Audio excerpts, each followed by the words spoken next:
Thank y'all for the inconvenience. I had to bring it right back because it was getting down to the good part. Let's go. It won't interfere with the current building. It won't be.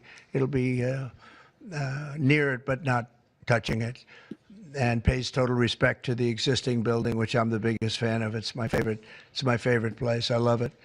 But they've wanted it, and you know when they have big events, you entertain the president of China or the president of any place, and you have big crowds. They've always had to get a tent, and you've probably been to some of them, Bobby. When it rains, it's a disaster.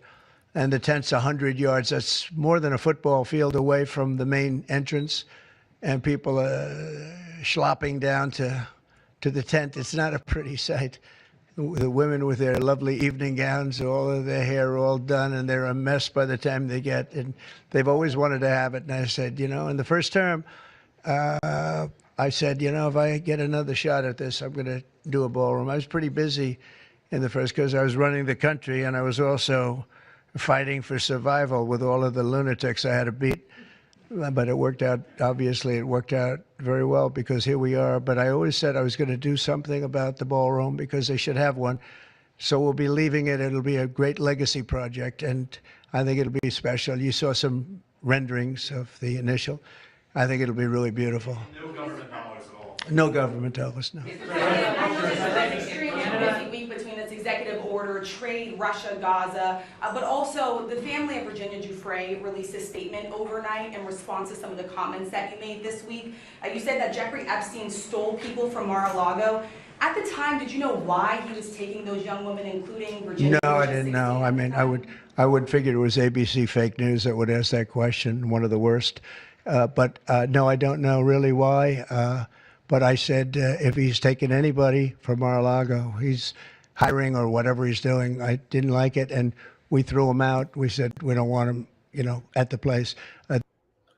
You lying.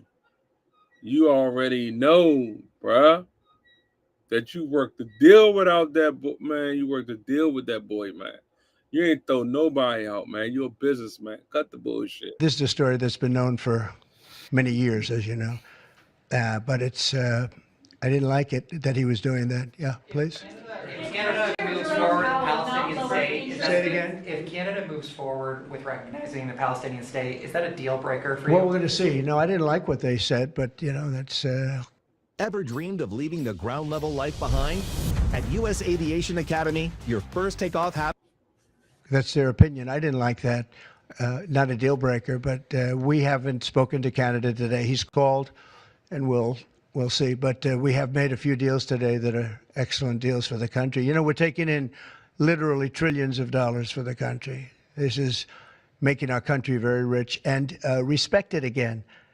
We have, you know, I tell these people, and I say it as much as I have to say it, but every leader is at NATO, and I was in the Middle East with the three great countries, three great leaders, Qatar, you know, Saudi Arabia, UAE, and everybody said the same thing. All of the NATO countries, essentially, they said that we were a dead country. 1 year ago, we were a dead country. Now we're the hottest country in the world. Look at you people. We're the hottest country anywhere in the world. We're doing great. Yeah, do you have a... Canada currently. What's the holdup with the negotiations with Canada? Well, they have to pay a fair rate. That's all. It's very simple.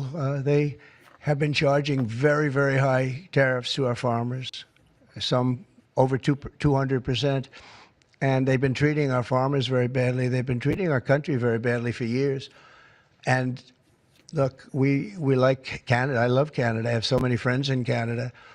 But they've been very poorly led. They've been very, very poorly led. And all we want is fairness for our country. That's all. You know, they want to be under the, as we call it, the Golden Dome. And I said, well, you know, you're going to have to pay for that. They want a lot of things from our country, and for years we did it. We basically protect them with our military. They spend very little money on their military, as you know. Not an acceptable amount of money. Yeah, please. President, your tariffs policy goes into effect tomorrow. Yeah. As you know, a federal appellate court today heard oral arguments about whether or not you had the authority to unilaterally impose those tariffs. I'm not going to get you to weigh in on the legal arguments, but you're weighing your decision to do that, your authority to do that, based on a 1970s. If them people don't roll with him, dog, he sent them to war. You already know how he goes. So stop playing these games, man. And them people don't roll with him. He's sick, man. Listen, he going to war, man. That's just what he do. 7 law. It's never been invoked before.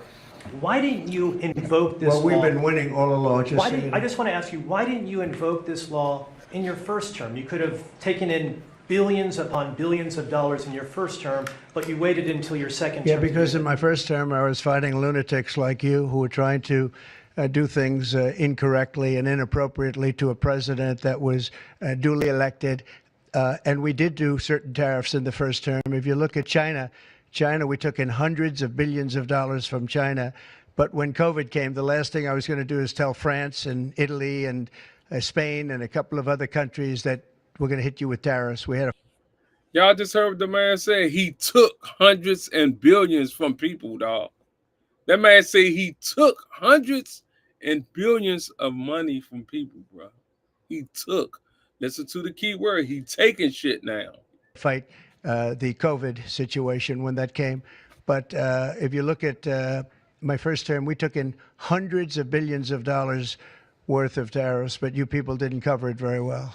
Yeah, please. Go ahead. Thank you so much. I'm representing the foreign poll today. I'm asking you two questions on foreign policy. The first one, do you plan to re-engage diplomatically with Iran, go with direct talks with them, or are you happy with the current situation, having no deal with Iran? Well, Iran has been acting very badly. They were decimated. Their nuclear capability, that potential, which could have happened within 3 or 4 weeks, was decimated. It's been obliterated. The Atomic Energy Commission said the place is just decimated. Now they can start again, but they'd start in different sites because they were hit. I tell you what, the job these pilots did with their B-2 bombers, those unbelievable machines, they travel 36 hours without stop, and they hit every single target. Every bomb hit they went right down the chutes. And then, as you know, we shot 30 rockets from submarines that were hundreds of miles away, and they hit every target. So they can start again, but they haven't been saying the right thing. I will say Iran has not been saying the right thing. They have not been speaking nicely, and they should be. Yeah, please. President Jerome Powell not lowering interest rates again. Many people say that he's playing politics with the futures of millions. Well, he is. We call him Too Late. He's too late. It's his new nickname. Too Late Powell. He's a terrible Federal Reserve Chairman. Not only that, he's building a building. He's at $2.9 billion. It's actually 3.1 if you include other areas that are essentially the same thing. Way over budget, has no idea what he's doing. And I would say he's probably good at that compared to what he does with interest rates. But, you know, we have him there, and it was a mistake. I put him in, and then Biden extended him. And Biden only extended him because he knew I couldn't stand him. And that turned out to be not a good thing for Biden. Although he did lower interest rates just prior to the election. Didn't work out too well for them. But he did lower them pretty substantially just prior to the election. No, he's a political hack. Listen how he talk about people real fast and move on to another subject, bro.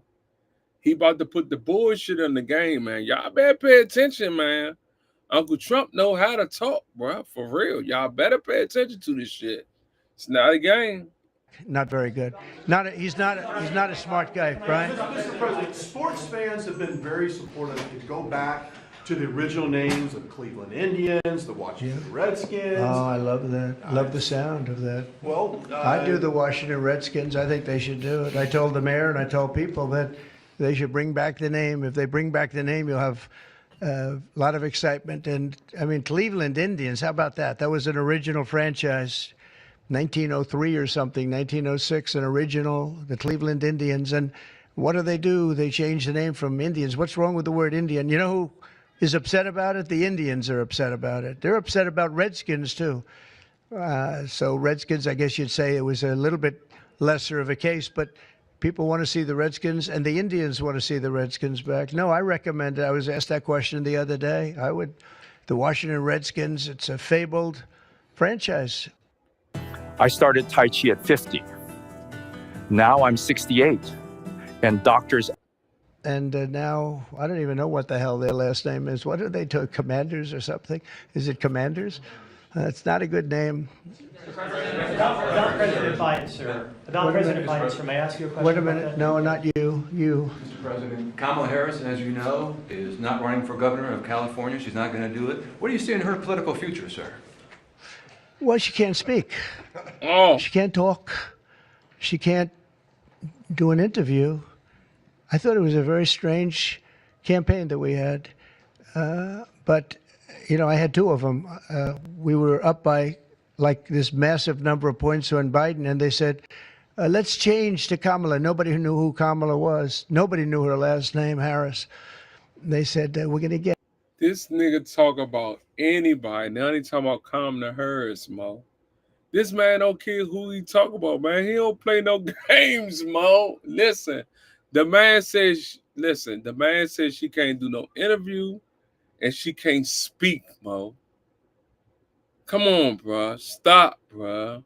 Trump, stop, bro. Because you in the office, bro. That don't mean, bro, that you got to diss everybody, bro. Come on, bro. Stop the bullshit, man. God damn. Vice President Harris. Everyone said, who the hell is Harris? They only knew her by the first name. But no, I thought she was a terrible candidate. Look, don't forget, she didn't really get the nomination. I mean, that whole nomination was strange. She was the first one out. She took a good amount of points with her when she announced, but nobody knew her. And once they got to know her, she dropped out very shortly after she started. And she started with a pretty good, she was like in second or third place. But I don't know. I mean, I wouldn't call her a skilled politician. Would you? She's also coming out with a book. Any plans to buy it? I don't know. I think I'm going to buy it. I'd love to see it. No. I'd find it. Look, I find everything in politics interesting. I sort of enjoy politics. She wasn't a skilled person. You have skilled politicians, really skilled politicians, and then you have some that aren't. And she was put in a very tough position, I think. She did have a 6-week honeymoon. They told me, the pros said, you know what, she's going to have a 6-week. And she did. She was like untouchable in terms of everybody thought great. But she didn't do any interviews or anything, which was strange. Not even friendly interviews with friendly reporters like her right there, a really friendly reporter. And you know what happened? People said, what's wrong with her? Why isn't she doing? She made a mistake. She should have done interviews. She didn't run a great campaign, but we beat Biden, and then we had to beat, nobody's beaten two. I had to beat two. That's like Dana White, the great Dana White has a fight, and he has a fighter that's getting the hell knocked out of him. They say, well, let's take him out and put somebody else in. Didn't seem fair to me at the time, but where are we? We're in the White House. So, I mean, so it worked out. A very serious question here. Russia today hit Kyiv. That man just said, where are we? Oh, we in the White House. Bruh, stop playing, bruh. So basically you mean tell me you forgot where you was at, Trump? Come on with the bullshit, Trump. With missiles and drones, more than 100 people, kids. I think it's Russia, I think it's disgusting what they're doing. I think it's disgusting. This is Biden's war. It's not my war. But I said if I get in, I'll try and get the thing stopped.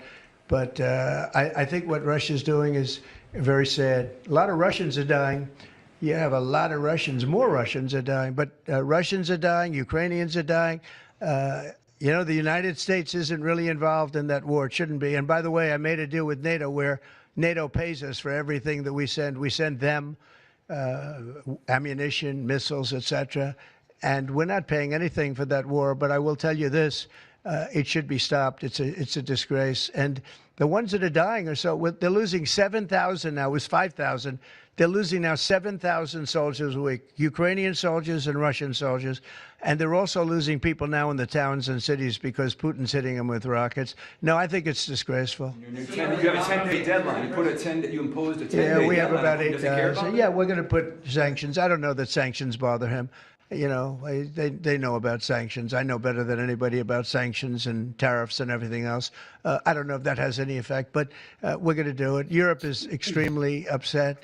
But this is a war that should have never happened. This is a war that wouldn't have happened if I were president. And this is Biden's war. This was. Keep saying it's Biden's war, bruh. No, it's not, bruh. It's your war that you keep on kicking off. It's your war, bruh. It's not Biden's war, bruh. Stop saying that, bruh. Stop the war, bro. A stupid war to get into. Should have never gotten into this war. Steve Witkoff is traveling to Israel. Yeah, going to Israel, and then he's going to Russia, believe it or not. Representative Marjorie Taylor Greene has said that what is occurring there is a genocide. Do you agree? Oh, it's terrible what's occurring there, yeah. It's a terrible thing. People are very hungry. You know, the United States gave $60 million for food, and it's a shame because nobody, I don't see the results of it. And we gave it to people that in theory are watching over it fairly closely. We wanted Israel to watch over it. Part of the problem is Hamas is taking the money and they're taking the food. So Trump out here giving these people $6 million, bro. This man out here giving these people $6 million and he ain't giving shit to the District of Columbia.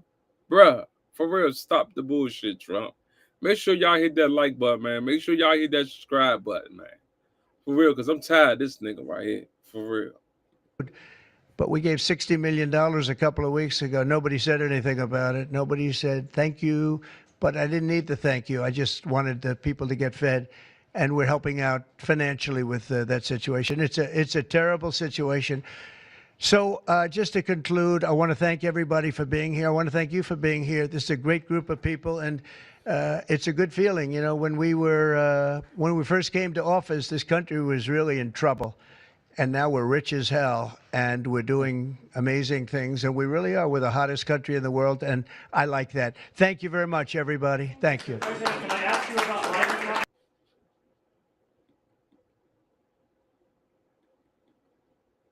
Listen, back with another banger. Thank y'all for tapping in to Yocuzpodcast. We was talking about Uncle Trump. Uncle Trump signed papers today. Y'all know he always signed the papers, so that is nothing new. Like he said, he just gave up $200 million for a ballroom. You feel me? And he said it's his money. He's using his money to donate for a ballroom, bro. It's his money. So guess what? Y'all better stop saying Uncle Trump is broke. He's not broke. So y'all heard it first on the Yocuzpodcast. Make sure y'all subscribe to this YouTube channel. And I'm gone.